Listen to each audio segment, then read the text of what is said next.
Alrighty, hey guys, I am setting up for my fifth hole video here, and I am going to use the sniper. Yeah, let's use the sniper. I'm going to go at this with sniper. I am going to go at this with, might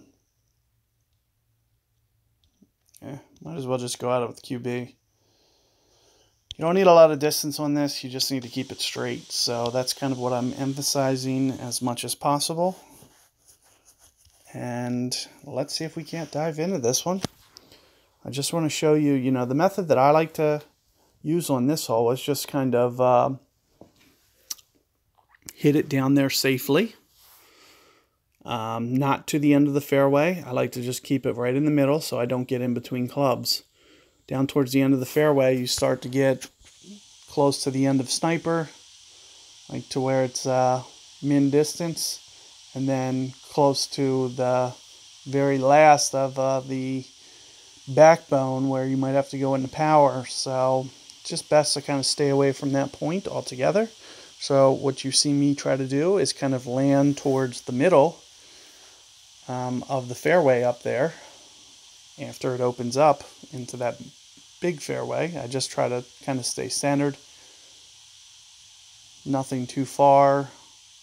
Just kind of right about here, like back where his last hop was. You don't need to hit it to the end of the fairway. You don't need to hit it to this rough. Like, just stay away from all that trouble and just hit it down here short. That's kind of my method. That's how I've been doing this for quite some time now. And I'm assuming I might need to go more full here with the QB. So bear with me real quick. Perfect ball. Just kind of have just a little bit of curl on that just to kind of thread through there with no real problem. And you see I just like to put it right kind of in the middle, not too long, not too short. What this does is it kind of puts it right in mid-sniper. So yeah, it's kind of a really nice approach. I'm going to show you how to easily tackle this second shot. And let's see if we can't get this one for our first eagle. Well, for our first, hole out. I've been close on a couple, but haven't really, Tour 8 I haven't played in quite some time, so I'm a little slow to come around to this one. But I think the strategy that I'm using is nice to follow. Everything that I'm doing here, it's kind of, for your guys' benefit. It's going to, a little bit of practice, you'll be able to hone in on these shots. And I think you'll do very good in the tournament. Oh, wow, the tree's in play. So, yeah, keep it away from that right side. Did not expect that to happen. Still going to go for the shot. I don't even care. Not a big deal to me. I'm going to do about 2 topspin. You play, basically, when you're playing this rough shot, you need to look at 2.5 rings up as kind of being your landing zone. It plays about 2 miles per hour on this. So you're going to see me aim over here with some curl. And again, make sure 2.5 rings is kind of cleared of, you line 2.5 rings up on the rough. And it just kind of bounces up there. You see I put too much curl on that. None too bad. But if you want to know more about the actual shot that I just did with a little bit more precision, you can go to my rookie tournament. I've already executed that with a very similar wind. It was about a 5 in that video as well. So you can check that out. And I didn't have to curl it on that shot. I play sniper at 2 per ring.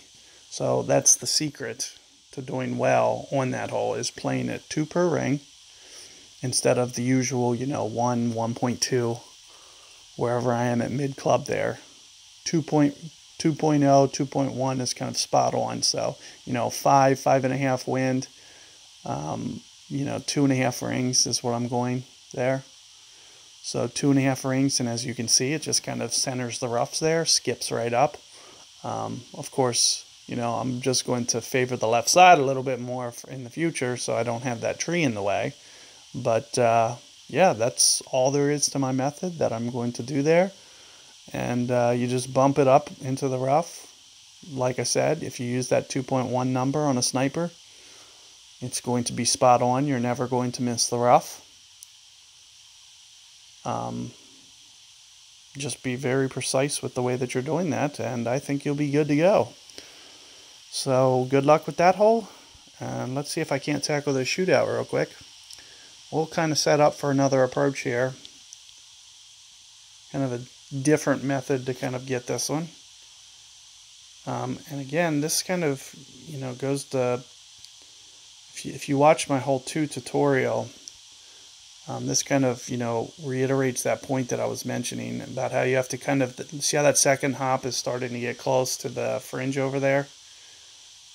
So that's one of the reasons that I don't like going for this shot, is because that second hop starts getting close to the fringe, and if you hit it or whatever, pull it, like, you just don't want to, you know, mess up because of that fact. So, but let's see if I can't run this down here, give this somewhat of a, you know, decent approach towards the pin here. Just a little bit short. So, not too bad. You have to always make sure you're overcorrecting on this hole. It plays downhill, I mean, on the approach. So if you want to get that hole for the hole-in-one using that sniper method, you know, perfectly acceptable to do it that way. As you can see, it just kind of rolls towards the hole.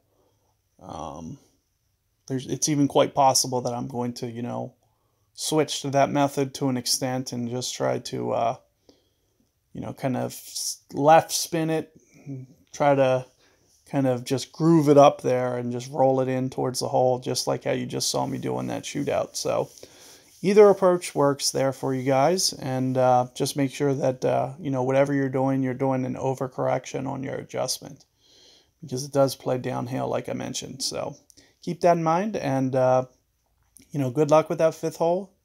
Use my tips for that rough shot, and I think you'll, you know, be good to go. And like I said, if you want to see more of a straight up approach how I do that shot, check out my rookie video for hole 5. And the wind is very similar on the second shot. So, you know, it should be pretty straightforward for you to figure out what to do for that one. So good luck. See you guys on the next hole.